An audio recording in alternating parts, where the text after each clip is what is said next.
Good evening बच्चों। आपके पास ये 3 इक्वेशन दे रखी है। ये आपके पास equation number 1, equation number 2, equation number 3 और आपके पास ये फिगर दे रखी है।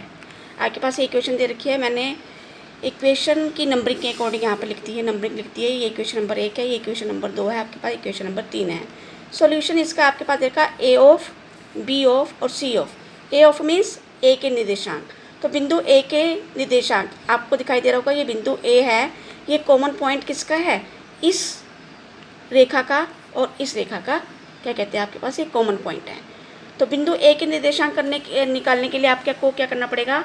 इस इक्वेशन को और इस इक्वेशन को हमने क्या करना है? हल करना है। और आपके पास ये दिखाई दे रहा है कि जो आपके पास ये समीकरण है ये 2 चर में है। तो 2 चर वाले समीकरण को सोल्व करने वाली जो विधि है उसके द्वारा आपने क्या करना है? इसको सोल्व करना है। तो मैंने आपको बता रखा है, या तो विलोपन विधि से सोल्व कीजिए या आप इसको वज्रगुणन विधि से सोल्व कर सकते हैं। तो बिंदु ए के निर्देशांक को फाइंड आउट करते हैं सबसे पहले। तो किसी भी बिंदु के निर्देशांक क्या होते हैं आपके पास? किसी बिंदु के निर्देशांक आपके पास क्या होते हैं? आपके पास x, y। आपने 9th में पढ़ा है, किसी बिंदु के निर्देशांक होते हैं क्या? x, y होते हैं। तो इन दोनों इक्वेशंस को आपने क्या करना है?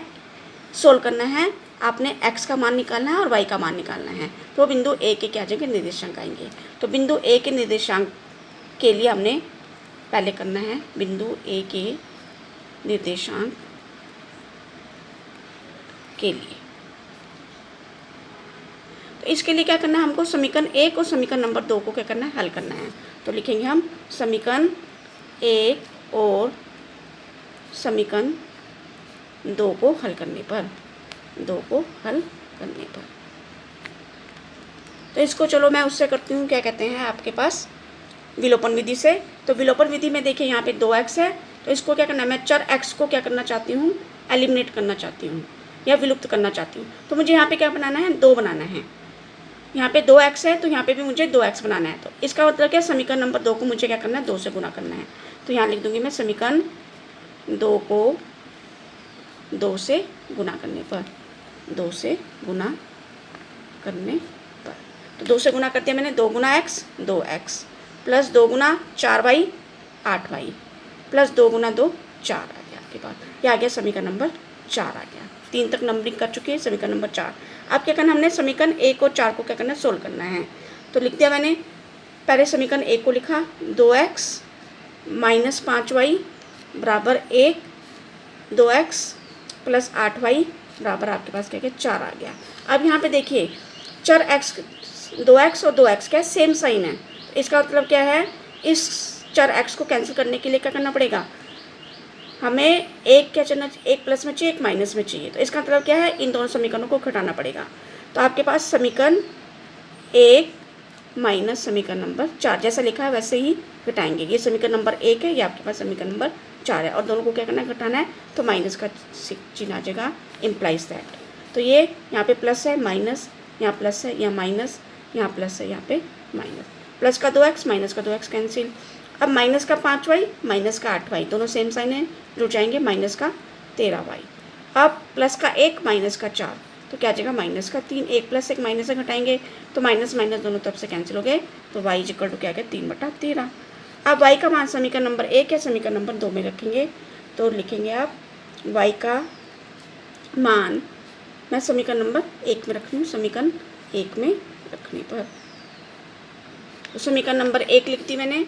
तो समीकरण नंबर 1 है आपके पास 2x माइनस 5y बराबर 1। तो 2x माइनस 5 गुना 3/13 बराबर 1।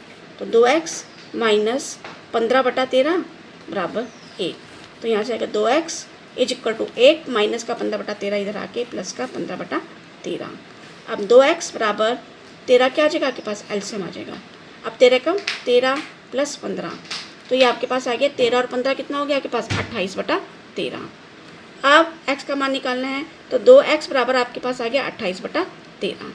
तो x बराबर 28/13। अब ये 2 कहाँ जाएगा? गुना में है तो कहाँ आएगा? भाग में आ जाएगा, बटे में आ गया। 2 से काट दिया इसको 14, तो x कितना आ गया? 14/13। तो अब बिंदु a के निर्देशांक, बिंदु a के निर्देशांक बराबर आपके पास ए ऑफ, तो बिंदु ए के है, इसका ए ऑफ का मतलब क्या है, ए के निर्देशांक है। तो ए ऑफ एक्स का मान रख दिया आपने कितना है 14/13, और वाई का मान रख दिया आपने, वाई आया था आपके पास 3/13। तो ये बिंदु ए के निर्देशांक है। इसी तरह से यहाँ पर इस फिगर में बिंदु बी के निर्देशांक फाइंड आउट करने के लिए क्या करना पड़ेगा, आपको इस समीकरण को और इस समीकरण को सोल्व करना है, क्योंकि आपके पास जो बिंदु बी है वो इस रेखा का और इस रेखा का क्या है, उभयनिष्ठ बिंदु है, कॉमन पॉइंट है। तो इन दोनों समीकरण को सोल्व करना है। बिंदु सी का ये निर्देशांक फाइंड आउट करने के लिए आपको क्या करना पड़ेगा, आपको इस समीकरण को और इस समीकरण को क्या करना पड़ेगा, सोल्व करना पड़ेगा, क्योंकि जो बिंदु सी है वो उभयनिष्ठ बिंदु किन रेखाओं का है, आपके पास रेखा ए सी और बी सी का। तो रेखा ए सी का समीकरण आपके पास ये है और रेखा बी सी का समीकरण आपके पास ये है।